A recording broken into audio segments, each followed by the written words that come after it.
Hello, folks. Good evening.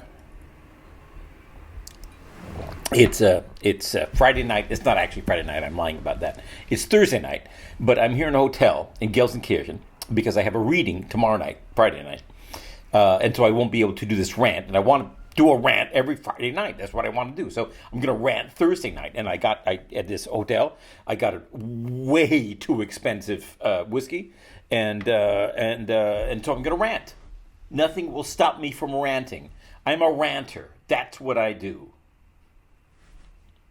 Um, I was thinking, I was thinking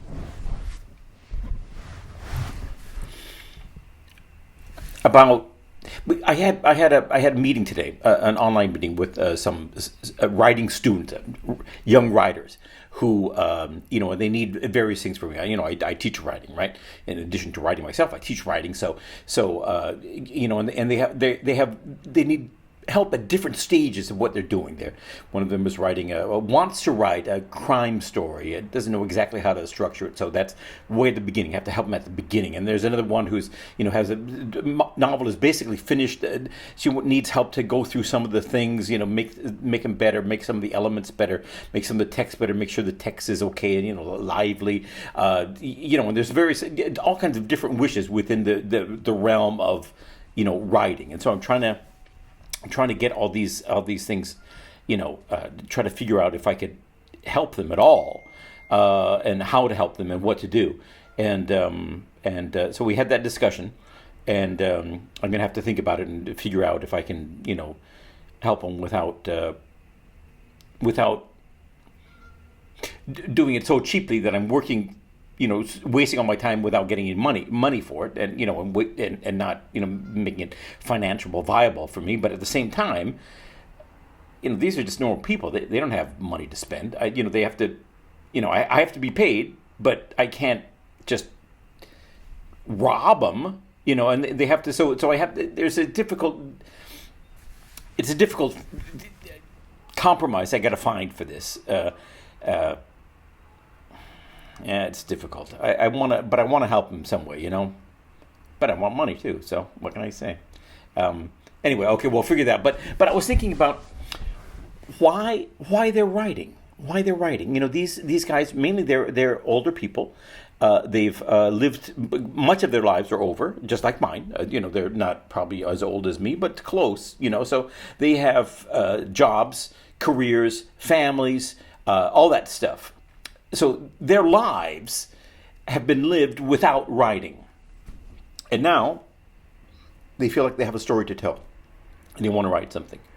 And I wonder why that is. Why do non-writers, I as a writer, I wanted to be a writer since I was, a young kid, 10 years old maybe. The first time I started submitting, short stories to magazines when I was 15.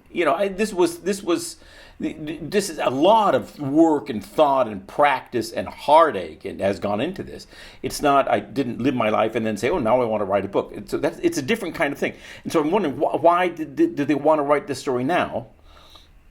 And I realize that it's not the writing. It's not a book. It's not literature or storytelling. It's life. It's about life. They're trying to, just like all writers, even writers like me who've been writing all their lives, they're trying to take life and put it into some kind of a nutshell of meaning.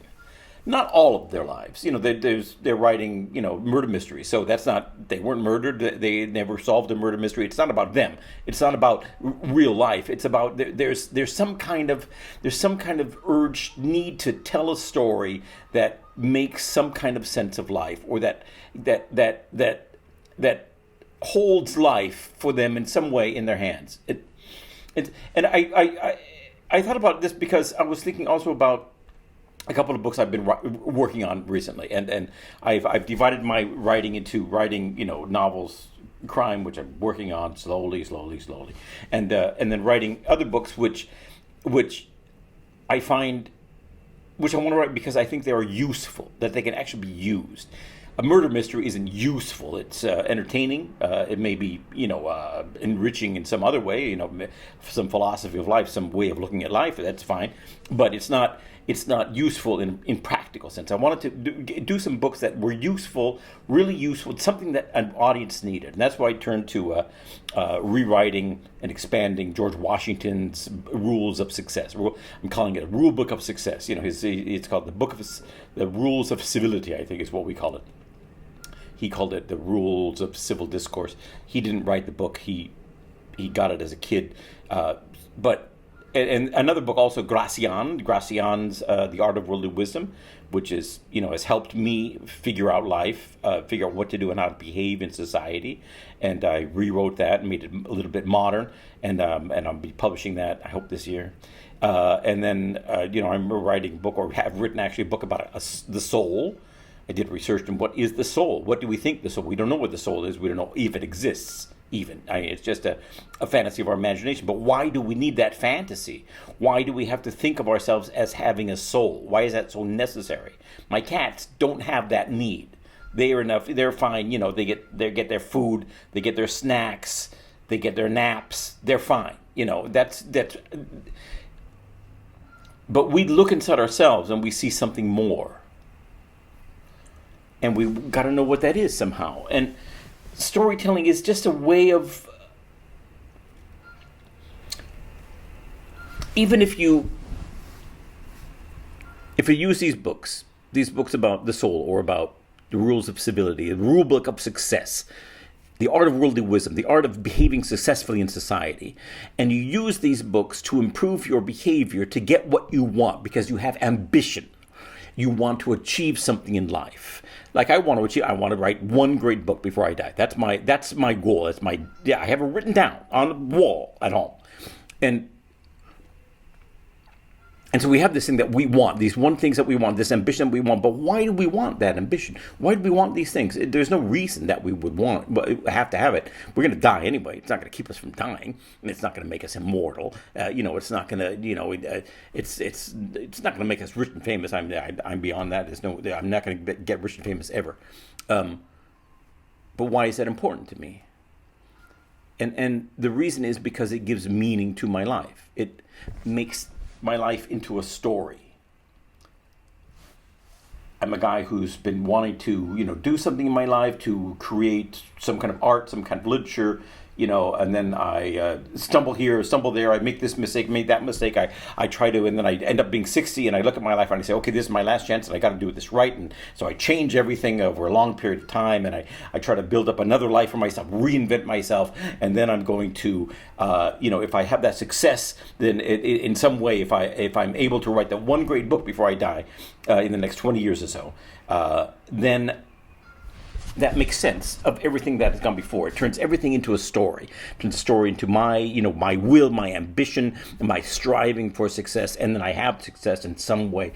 And that's a story. It's not just a guy who's just been living and eating and snacking and sleeping, napping like the cats, right? It's a story. It's more than what life has given me. I've created something out of life that is more.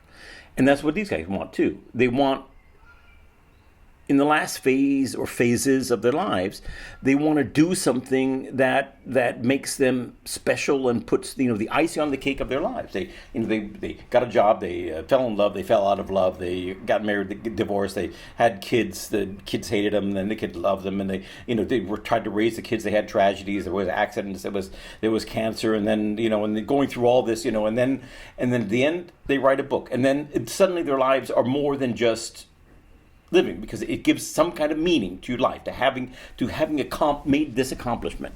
And that's we have this need to make our lives more than it is.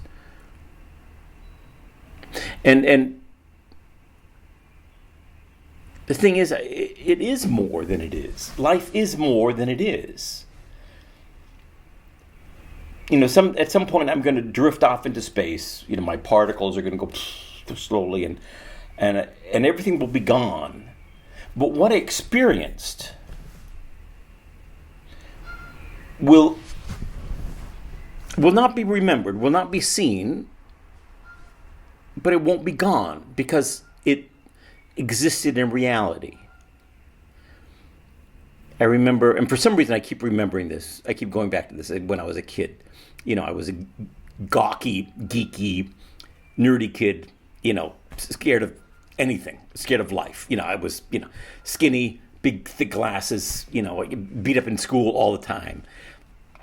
And then and the girls laughed at me, of course, and the guys did too. So, but there was one girl when I was walking home from school, and it was one girl who followed me, and I think of her as Cindy. I'm pretty sure that was her name, and she was badly freckled. She was not pretty. In fact, she was ugly. She was an ugly girl. She was not pretty. And so she had the same elements to her life as I did, kind of an outcast, kind of not, the popular one, right?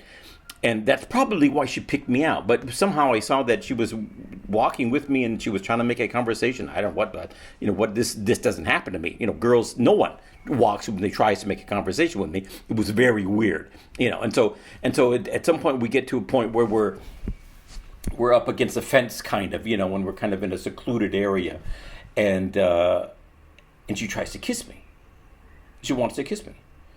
And I say, what are you doing? I don't know exactly the details, how I reacted, but I remember I was scared. I said, what?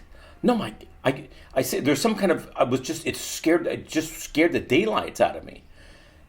And she wanted to kiss me. And she said, come on, what I did was I was up against a chain link fence. I climbed over the fence to get away from her. I was an idiot, of course. I mean, what can I say? She could have built up to it over a couple of days, right? But anyway, what she wanted to have that, the first sexual experience, that kiss. And she was not the popular girl. And she knew that she was not going to get it by, playing hard to get, right? That's not going to work with her. And she was probably not going to get it at all. She was probably panicking that she was not the girl who would ever find love and ever be happy, which is like, the worst tragedy that I can imagine for anyone at a young age to know that you will never be happy because the boys don't look at you. I mean, what the fuck is that? But I think that's probably, at least I imagine that was the case. She was not a pretty girl. And she must have picked me out because I was not a popular guy, So she thought, he doesn't have any, he's not being chased. He doesn't have a lot of options here. He'll be happy. He'll be grateful. He'll be grateful for me, to me, that I gave him this opportunity to do something that no other girl will give him. But she underestimated how immature I was. I was even younger than I was in years. And so I climbed over the fence and escaped. And I kept thinking of her in that moment. I wonder if I heard her. Now, I didn't think then. I thought that was just weird and frightening.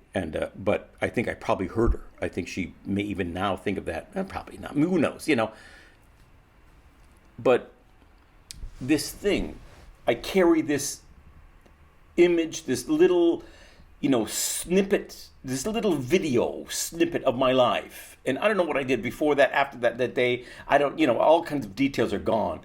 And a lot of things are gone in my life. I don't understand, there's a lot of things I don't remember because I just don't care. But this little snippet is like a little glowing little snowball ball, this snow globe with the moment in it on a loop in my mind. And it's floating here in space. I can almost touch it. And when I die, it won't be gone. I may write about it at some point, which is kind of an attempt to make it not be gone. But I feel that it still won't be gone. Whether I write about it or not, it doesn't matter.